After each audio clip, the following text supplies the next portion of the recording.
यहाँ से मैं उसे कॉल नहीं कर सकते वरना इस रोबोट मशीन को मेरी यहाँ मौजूदगी का इल्म हो जाएगा। इस तरह कर्नल डार्सन शक में पड़ जाएगा। तुम यहाँ से मेरे रहायशगाह पर चलो, मैं वहाँ से तुम्हारे सामने कॉल करूँगी। और यकीन करो, मैं कसम खाकर कहती हूँ कि मैं सच्चे दिल से तुम्हारी मदद करूँगी जहाँ तक मुझसे मुमकिन हो सका। यूशी ने कहा। उसके लहजे में बेपनाह हुलूस था। लेकिन तुम्हारे डैडी को तो तुम्हारी यहाँ मौजूदगी का इल्म है। वो तो हमारे जाने के फ़ौरन बाद कर्नल डार्सन को सब कुछ बता देगा। इमरान ने मुँह बनाते हुए कहा। हाँ, ऐसा मुमकिन है, लेकिन उसका भी एक हल है। वो ये कि तुम यहाँ से मुझे ज़बरदस्ती ले जाओ और डैडी को धमकी दे दो कि अगर उन्होंने तुम्हारे मुतल्लिक हेडक्वार्टर को कोई कॉल की तो तुम मुझे हलाक कर दोगे। चूँकि मैं डैडी की इकलौती औलाद हूँ, इसीलिए डैडी मुझसे बेपनाह मोहब्बत करते हैं। वो यकीनन मेरी ज़िंदगी की खातिर खामोश हो जाएंगे। यूशी ने कहा। तो इमरान ने बेइख्तियार एक तवील सांस लिया। ओके, मैं तुम पर एतमाद कर लेता हूँ, लेकिन मेरी बात सुन लो। अगर तुमने मेरे एतमाद को ठेस पहुँचाई तो फिर तुम्हारा इंजाम इंतहाई इबरतनाक होगा। इमरान ने सर्द लहजे में कहा।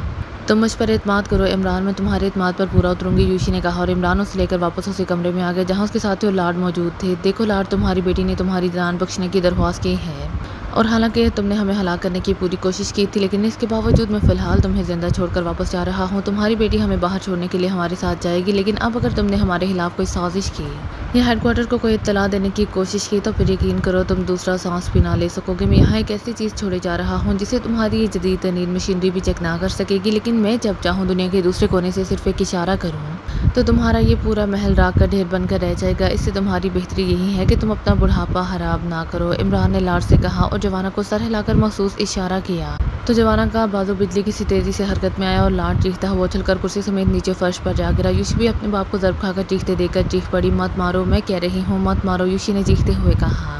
हम मार नहीं रहे, सिर्फ इसे बेहोश किया है और ऐसा करना ज़रूरी था, इमरान ने कहा। तो यूशी ने बेइख्तियार एक तवील सांस लिया। लाड ज़मीन पर गिरकर एक लम्हा तड़पा, फिर साकत हो गया। टाइगर, इसकी हथकड़ी खोल दो, इमरान ने फर्श पर पड़े लाड की तरफ इशारा करते हुए टाइगर से कहा। और टाइगर ने आगे बढ़कर लाड के हाथों से हथकड़ी खोल ली। चलो अब कहाँ है वो तुम्हारा खुफिया रास्ता, इमरान ने मुड़कर यूशी से कहा। मेरी हथकड़ी खोलो, मेरे बाजू इतनी देर तक मुड़े रहने की वजह से बुरी तरह थक गए हैं। यूशी ने कहा। सॉरी, जब तक तुम हमें यहाँ से बाहर नहीं ले जाओगी इस वक्त तक तुम्हारे हाथ आज़ाद नहीं किए जा सकते, इमरान ने मुंह बनाते हुए जवाब दिया। ओके, जैसे तुम्हारी मर्जी, आओ मेरे साथ, यूशी ने कहा। फिर वो उन्हें साथ लेकर इस कमरे से निकली और राहदारी में आगे बढ़ती चली गई। फिर वाकई आधे घंटे तक एक खुफिया और तवील सुरंग से गुजरने के बाद जब वो सुरंग से बाहर आए तो वो इस चार दीवारी से बाहर थे जिसे फुलांग कर वो अंदर दाखिल हुए थे। थोड़ी देर बाद वो अपनी कार तक पहुंच गए। इमरान ने बाहर आने के बाद यूशी की हथकड़ी भी खोल दी और फिर वो सब कार में बैठ गए।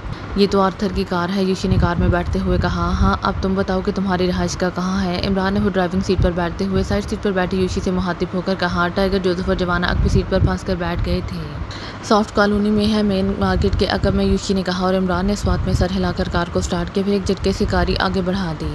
लाड की आंखें एक झटके से खुली तो वो बेइख्तियार उठकर बैठ गया। उसके सर में शदीद दर्द हो रहा था। उसने बाजुओं को हरकत दी। जब उसे एहसास हुआ कि उसकी बाजुओं में हथकड़ी नहीं है तो वो सर में होने वाला दर्द भूलकर बेइख्तियार खड़ा हुआ। कमरे में इस वक्त कोई आदमी भी नहीं था। लाड तेजी से बैरूनी दरवाजे की तरफ बढ़ गया। उसके होंठ पिंचे हुए थे और आंखों से शोले निकलते हुए महसूस हो रहे थे। वो मुख्तलिफ राहदारियों से गुजरने के बाद एक ऐसी राहदारी में पहुंच गया जिसके आखिर में एक ठोस दीवार थी। उसने दीवार के दरमियानी हिस्से पर अपने दाएं हाथ की हथेली रखकर उसे ज़रा सा दबाया तो चंद लम्हों बाद हल्की सी गिड़गिड़ाहट के बाद दीवार दरमियान से दो हिस्सों में तकसीम होती चली गई। दूसरी तरफ भी ऐसी ही राहदारी थी। वो तेजी से इस राहदारी से गुजरता हुआ इसके आखिर के दरवाजे पर जाकर रुक गया।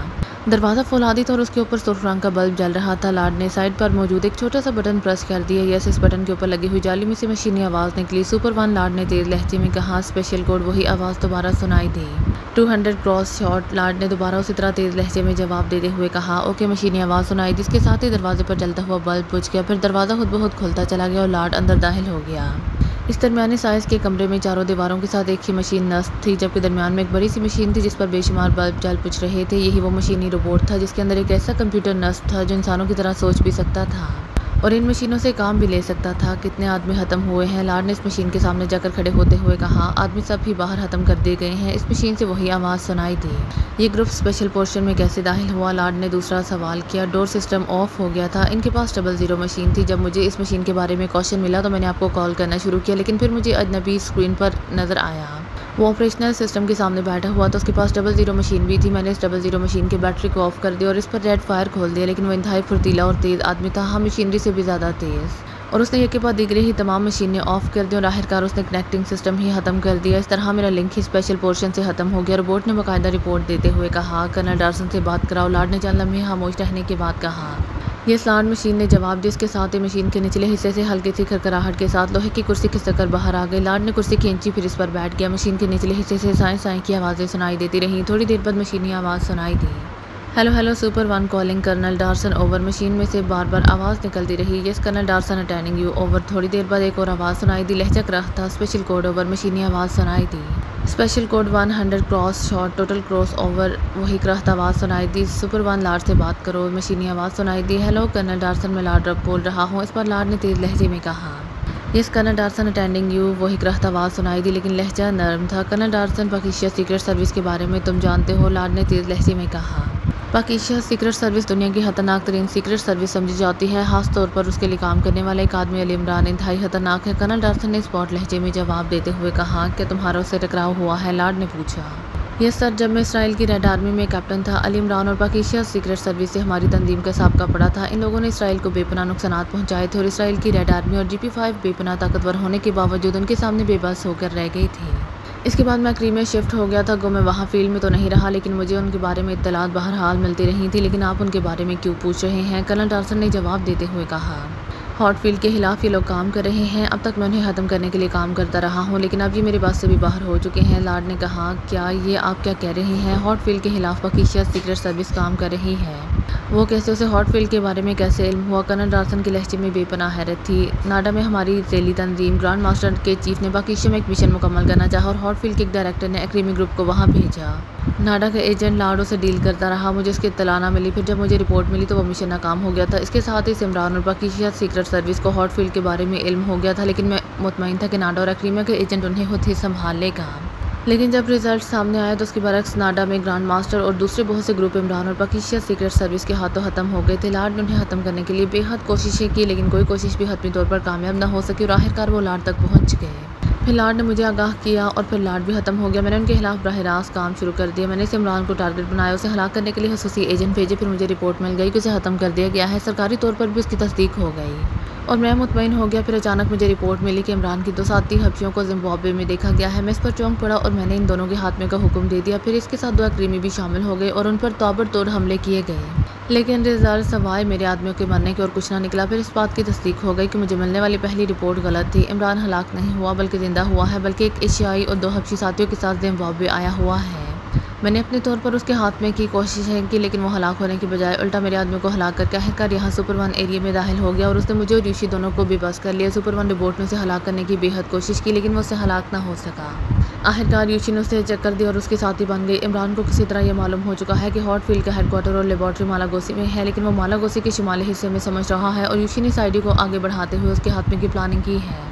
मैंने तुम्हें ये सारे हालात इसीलिए बताए हैं कि अब मामला मेरे बस से बाहर हो चुका है। अब तुमने उससे खुद निपटना है। लार्ड ने पूरी तफसील बताते हुए कहा। आपने अच्छा किया लार्ड कि मुझे इस बारे में ब्रीफ कर दिया है। मैं इमरान को अच्छी तरह जानता हूँ। ये हाली हुली सीक्रेट एजेंट नहीं है, ये एक अफरियत है और ये ना समझ में आने वाले अंदाज में काम करते हुए आखिरकार अपने मिशन के अंजाम तक पहुँच जाता है। इसे टकराना दरअसल इसको फ़ायदा पहुँचाना है, इसीलिए इसके हाथ में के लिहाज हिकमत अमली से काम लेना पड़ेगा। यूशी को मैं जानता हूँ, बेहद ज़हीन लड़की है और जहानत में वो इस इमरान से ज़्यादा तो नहीं कम भी नहीं है। आप बेफिक्र रहें, यूशी और मैं मिलकर इस अफरियत को आखिरकार ठिकाने लगाने में कामयाब हो जाएंगे। कर्नल डार्सन ने कहा। हमारे लिए बुनियादी नुकता यही है कि वो हेडक्वार्टर और लेबॉर्ट्री को मालागोसी के शुमाली हिस्से में समझ रहा है और इस नुक्ते को अगर जहानत से इस्तेमाल किया जाए तो इसे मात दी जा सकती है। बहरहाल जो कुछ भी है हॉटफील्ड को दबा नहीं होना चाहिए। तुम्हें मालूम तो है कि ये तकमील के करीब पहुंच चुका है। इस पर पूरी दुनिया के यहूदियों की नज़रें लगी हुई हैं। इसे हर सूरत में कामयाब होना चाहिए। लार्ड ने कहा। अब बेफिक्र रहें, लार्ड ऐसा ही होगा। आपने अच्छा किया कि गेंद मेरे कोर्ट तक पहुँचा दी है क्योंकि इस मैच का जीतना मेरे ही मुकद्दर में है। कर्नल डार्सन ने जवाब देते हुए कहा। मुझे रिपोर्ट भी देते रहना और सुनो, यूशी की हिफाजत भी करना। वो जज्बाती लड़की है, इसलिए मुझे खौफ आता है कि कहीं वो इस इमरान के हाथ से नुकसान ना उठा ले। लार्ड ने कहा। यूशी की फिक्र आप ना करें, आपसे ज़्यादा मैं उसे जानता हूँ। वो इमरान से भी 2 जूते आगे ही रहेगी। वैसे मैं ख्याल रखूँगा। कर्नल डार्सन ने जवाब दिया। लार्ड ने गुड बाय कहा, फिर कुर्सी से उठ खड़ा हुआ। स्पेशल इंजीनियर तलब करवा लो। जो मशीनरी मुकम्मल तौर पर तबाह हो चुकी है वो भी नई तलब कर लो और पूरे सेटअप को नए सिरे से मुकम्मल कराओ। लार्ड ने उठकर मशीन से मुखातिब होकर कहा। Yes Lord. मशीन में से जवाब आया और लार्ड तेज़ी से वापस मुड़ा और फौलादी दरवाजे की तरफ बढ़ गया। लेकिन जैसे ही वो इस फौलादी दरवाजे से बाहर आया, यकलहत उसकी आंखें तेज़ी से फैलती चली गई। सामने जवाना खड़ा था, इमरान भी था। लार्ड ने तेज़ी से वापस मुड़ना ही चाहा था कि दूसरे लम्हे जवाना ने हाथ बढ़ाकर उसे गर्दन से पकड़ा और एक झटके से राहदारी में उछाल दिया। और लार्ड को यूँ महसूस हुआ जैसे उसका दहन फिजा में उड़ता हुआ कहीं दूर निकल गया हो। फिर उसके एहसास फना होकर रह गए। टाइगर और जोसेफ, तुम दोनों मिस यूशी के पास रहो। मैं जवाना के साथ एक ज़रूरी काम निपटा कर अभी वापस आ रहा हूँ। इमरान ने यूशी की रहाइशगाह के गेट पर कार रोकते ही कहा। तुम कहाँ जा रहे हो? यूशी ने चौंक कर कहा। मैं यहाँ सिर्फ हनीमून मनाने नहीं आया, मैंने मालागोसी के शुमाली इलाकों में जाने के लिए इंतजामात भी करने हैं, मैं आ रहा हूँ। इमरान ने खुश्क लहजे में कहा और यूशी खामोशी से कार का दरवाज़ा खोलकर नीचे उतर गई। टाइगर और जोसेफ भी कार से उतर गए तो इमरान ने कार बैक की और उससे मोड़कर तेज़ी से आगे बढ़ा दिया। जवाना खामोशी से अगली सीट पर बैठा हुआ था। इमरान की पेशानी पर शिकरें थी और चेहरे के अजलास उगड़े हुए महसूस हो रहे थे। मास्टर, ये लड़की किसी भी वक्त खतरनाक साबित हो सकती है, अचानक अगली सीट पर बैठे हुए जवाना ने कहा। क्या किसी वक्त नहीं बल्कि हर वक्त ही खतरनाक साबित होती हैं लड़कियां। बस हम मर्दों से बुनियादी गलती ही यही होती है कि हम इस गलतफहमी में रहते हैं कि लड़कियां किसी वक्त खतरनाक साबित हो सकती हैं। इमरान ने मुस्कुराते हुए जवाब दिया। उसकी पेशानी और चेहरे के अजलात पर इस तरह फेर दी गई हो तो फिर आपने इस पर इस तरह एतमाद क्यों कर लिया है? जवाना ने हंसते हुए कहा। ये दूसरी बुनियादी गलती थी। हम इसके बावजूद लड़कियों पर एतमाद करने पर मजबूर होते हैं। अल्लाह ताला ने ये महलूक ही ऐसा पैदा की है कि ना चाहने के बावजूद एतमाद करने पर आदमी मजबूर हो जाता है। इमरान ने जवाब दिया। इसका मतलब है मास्टर कि आपने किसी खास मकसद के लिए इस पर एतमाद किया है? जवाना ने कहा। हाँ, और इसी मकसद के हसूल के लिए हम वापस इसके लाड की रहायशगाह पर जा रहे हैं। अगर इस वक्त मैं यूशी पर एतमाद ना करता तो उस वक्त जंगल से निकलना हमारे लिए नामुमकिन हो जाता। वो मशीन इस पर यकीनन हमें जिंदा ना छोड़ती और इस खुफिया सुरंग का पता यूशी या लाड कभी ना बताते, चाहे हम उनकी बोटियाँ क्यों ना उड़ा देते। इमरान ने मुस्कुराते हुए जवाब दिया। ओ, तो आप इस लाड का खात्मा करने वापस आ रहे हैं? जवाना ने चौंक कर कहा। खात्मा नहीं बल्कि कुछ वजाहतें हासिल करनी है, इमरान ने कहा और जवाना ने इस बात में सर हिला दी और खामोश हो गया। और थोड़ी देर बाद कार फिर दोबारा इस जंगल के करीब पहुंच गई जिसके गिर्द चार दीवारी मौजूद थी। इमरान ने कार एक मखसूस जगह पर रोकी और फिर वो दरवाज़ा खोलकर नीचे उतराया। जवाना भी कार से नीचे उतराया। फिर वो दोनों तेज तेज कदम उठाते दरख्त की तरफ बढ़ गए जिसके करीब ऊंची झाड़ियों के नीचे इस सुरंग का दहाना था जिसे यूशी उन्हें स्पेशल हिस्से से बाहर लेकर आई थी। फिर थोड़ी देर बाद वो इस सुरंग से गुजरते हुए वापस इस खसूसी हिस्से के अंदर पहुंच गए जहाँ लाड रहता था। अरे, इसे तो मेरी तवक्को से पहले होश आ गया। इमरान ने स्ट्रेचिंग रूम में दाखिल होते ही चौंक कर कहा क्योंकि लाड वहाँ मौजूद नहीं था। आप लाड की बात कर रहे हैं? जवाना ने पूछा। हाँ, मेरा अंदाज़ा था कि वो भी होश में ना आया होगा, लेकिन लगता है खासा जानदार आदमी है। बहरहाल अब उसे तलाश करना पड़ेगा, इमरान ने सर हिलाते हुए कहा और सिटिंग रूम से बाहर आ गया। फिर मुख्तलिफ राहदारियों में घूमते हुए उस जगह पहुँच गए जहाँ राहदारी बंद थी, लेकिन दरमियान में एक हला मौजूद था। वो दूसरी तरफ आ गए और आखिरकार वो इस फौलादी दरवाजे तक पहुँच ही गए जो खुला हुआ था। इमरान ने अंदर झांका। फिर उसे लाड एक मशीन के सामने कुर्सी पर बैठा हुआ नजर आ गया। वो किसी से बातें कर रहा था। कमरे में चारों तरफ मशीनें नस्ब थीं। इमरान ने जवाना को इशारा किया। फिर वो दोनों साइड में दीवार के साथ लगकर खड़े हो गए। मशीन रूम में लाड की आवाज़ की गूंज पैदा होने की वजह से उसकी बातें यहाँ बाहर आसानी से समझ आ रही थी और चंद लम्हों बाद इमरान को मालूम हो गया कि लाड कर्नल डार्सन से बातचीत कर रहा है और बातचीत का मौजू इसकी ज़ात है। वो खामोशी से खड़ा सुनता रहा। फिर उसने लाड को मशीन को हिदायत देते हुए सुना तो वो समझ गया कि अब लाड बाहर नहीं आएगा, उसे वापस अंदर ना जाने देना। इमरान ने साथ खड़े जवाना से सरगोशी करते हुए कहा और जवाना ने इस बात में सर हिला दिया। थोड़ी देर बाद ही लाड के कदमों की आवाज़ दरवाजे की तरफ आती सुनाई दी और वो दोनों चौकन्ना हो गए। फिर लाड दरवाजे से बाहर आ गए, लेकिन उन्हें अपने सामने खड़े देखकर वो ठटका। उसकी आंखें हैरत से फैलने लगी, लेकिन दूसरे लम्हे वो तेज़ी से मुड़ने ही लगा था कि जवाना ने फुर्ती से हाथ बढ़ाया और लाड को गर्दन से पकड़कर एक महसूस झटके के साथ उसने अपनी तरफ इस तरह खींच लिया कि लाड की गर्दन तो उसके हाथ में रही, लेकिन लाड का जिस्म ढीला पड़ गया। फौलादी दरवाज़ा बंद होने लगा था कि इमरान ने फुर्ती से जेब में हाथ डाला। फिर वो तेज़ी से बंद होते दरवाजे के सामने आया। इसके साथ ही उसने बाजू घुमा दिया।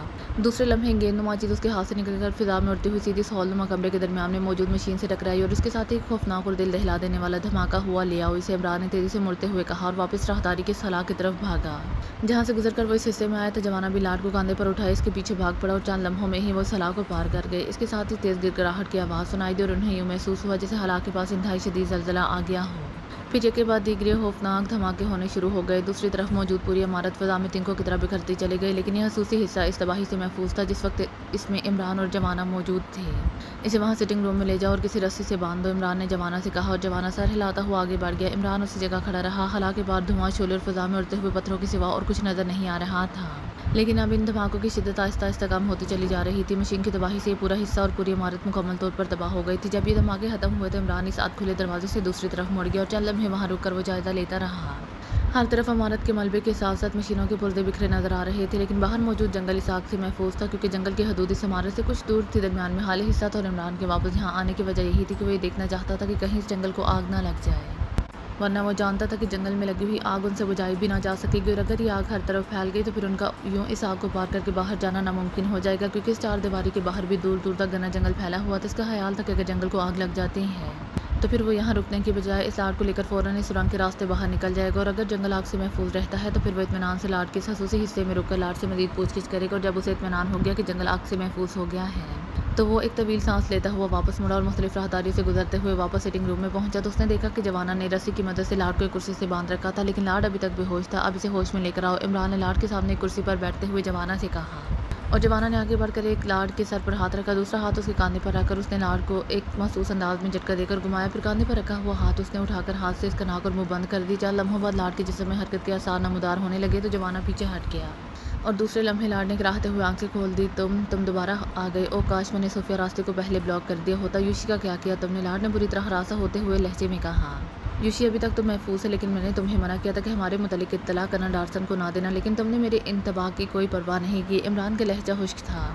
माम मैं तो कर्नल डार्सन को यूशी के मुतालिक बता रहा था, लाड ने घबराए हुए लहजे में कहा और इमरान के होंठों पर जहरीली मुस्कुराहट रेंगने लगी। मैंने तुम्हारी और कर्नल डार्सन की जो गुफ्तगू सुनी है उसने मुझे बहुत कुछ बता दिया है। तुम इस हॉटफील्ड के असल चेयरमैन हो, इसलिए अब तुम ही बताओगे कि हॉटफील्ड का हेडक्वार्टर और वो लेबॉर्ट्री कहाँ है और मेन लेबॉर्ट्री में कौन सा हथियार तैयार हो रहा है। और ये भी सुन लो कि इस वक्त यहाँ कोई तुम्हारा हमायती मौजूद नहीं है। तुम्हारा वो मशीन सेक्शन इस इमारत समेत मुकम्मल तौर पर तबाह हो चुका है, इसलिए अब वो रोबोट नुमा मशीन भी तुम्हारी मदद को यहाँ ना आ सकेगी। इमरान ने सर्द लहजे में बात करते हुए कहा। क्या तुमने रोबोट को भी ख़त्म कर दिया है? ये कैसे मुमकिन है? लाड के चेहरे का रंग बदल गया था। जवाना इसे कुर्सी समेत उठाकर वहाँ इस राहदारी वाले हला के बाहर ले जाओ ताकि अपनी आंखों से इस तबाही का नज़ारा देख लो और फिर इसे वापस ले आओ, लेकिन ख्याल रखना इसे मरना नहीं चाहिए। इमरान ने कुर्सी से उठते हुए जवाना से मुखातिब होकर कहा।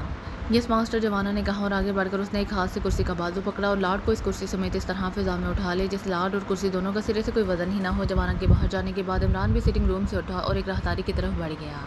उसे लाड के किसी ऐसे कमरे की तलाश थी जिसे लाड दफ्तर के अंदाज में इस्तेमाल करता हो। उसे यकीन था कि इस कमरे में उसे हॉटफील्ड के बारे में तफसीलात मिल जाएंगे और फिर थोड़ी सी तगोते के बाद आखिरकार वो लाड का दफ्तर ट्रेस करने में कामयाब हो ही गया। दफ्तर इंतहाई शानदार अंदाज में सजाया गया था। इमरान ने इस दफ्तर की तलाशी लेनी शुरू कर दी। फिर काफ़ी तगदो के बाद वो एक ऐसी सेफ तलाश करने में कामयाब हो गए जिसमें बेपनाह दौलत के साथ साथ एक सुर्ख रंग की फ़ाइल भी मौजूद थी। इमरान ने सेफ से वो फाइल निकाली और कुर्सी पर बैठकर उसके मुताले में मसरूफ़ हो गया। जैसे जैसे वो फाइल को पढ़ता जा रहा था उसके चेहरे पर सख्ती के असरात उभरते चले आ रहे थे। फाइल में सिर्फ 4 टाइपशुदा सफ़हात थे और एक नक्शा था। टाइपशुदा सफ़हात में हॉटफील्ड के हेडक्वार्टर के बारे में तफसीलात दर्ज थी, जबकि नक्शा किसी लेबॉर्ट्री का था, लेकिन हेडक्वार्टर के बारे में जो तफसीलात दर्ज थी वो उसके अंदरूनी हिफाजती इंतजाम के बारे में थी। इसमें कहीं ये दर्ज नहीं था कि यह हेडक्वार्टर कहाँ वाक़ है। इस तरह लेबॉर्ट्री का नक्शा भी लेबॉर्ट्री का अंदरूनी नक्शा था, इससे भी ये वाज़ेह ना होता था कि क्या इस लेबॉर्ट्री को हेडक्वार्टर कहा जाता है। यह हेडक्वार्टर और लेबॉर्ट्री लहदा हैं। वैसे जिस कदर तफसीलात दर्ज थे उन्हें देखते हुए ये हेडक्वार्टर हर लिहाज से नाकाबिल तस्वीर लगता था। इस कदर जामे सख्त और इंतहाई जदीद तरीन हिफाजती इंतजाम तो उससे पहले कभी किसी लेबॉर्ट्री हेडक्वार्टर के ना देखे गए थे। लेकिन फिर उसने फ़ाइल को मोड़ कर कोट के अंदरूनी जेब में रखा और कुर्सी से उठकर वो बैरूनी दरवाजे की तरफ बढ़ गया। थोड़ी देर बाद वो दोबारा सिटिंग रूम में पहुंच चुका था, लेकिन अब उसका चेहरा बुरी तरह उतरा हुआ था और आंखें वीरान सी लग रही थी। तुमने बेहद जुल्म किया है। मैंने करोड़ों अरबों डॉलर इस मशीन पर खर्च किए थे। तुमने एक लम्हे में सब कुछ तबाह कर दिया है। काश तुम ऐसा ना करते। लाड ने इमरान को देखते ही इंतहाई अफसरदा लहजे में कहा।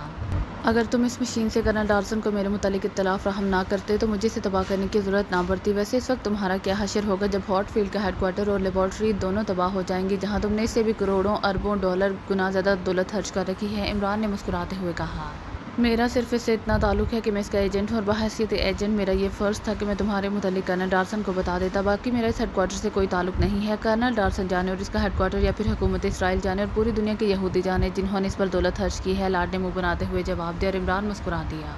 ठीक है, इससे वाकई तुम्हारा कोई ताल्लुक़ नहीं है, इसीलिए तुम मुझे सिर्फ इतना बता दो कि यह हेडक्वार्टर और लेबॉर्ट्री कहाँ है। इमरान ने कहा। मुझे सिर्फ इतना मालूम है कि हेडक्वार्टर मालागोसी में है और घने जंगलात के अंदर है। बाकी मैं आज तक वहाँ कभी नहीं गया, इसलिए मज़ीद तफसीलात नहीं बता सकता। लाड ने जवाब दिया। जवाना, लाड बूढ़ा आदमी है, इसलिए ख्याल रखना कि ये मर ना जाए, लेकिन इसकी यादाश्त भी ज़रा तेज़ करनी है ताकि बहैसियत चेयरमैन इसे याद आ जाए कि हेडक्वार्टर और लेबॉर्ट्री कहाँ वाक़ है। इमरान ने जवाना से मुखातिब होकर कहा। यस पास, जवाना ने जवाब दिया।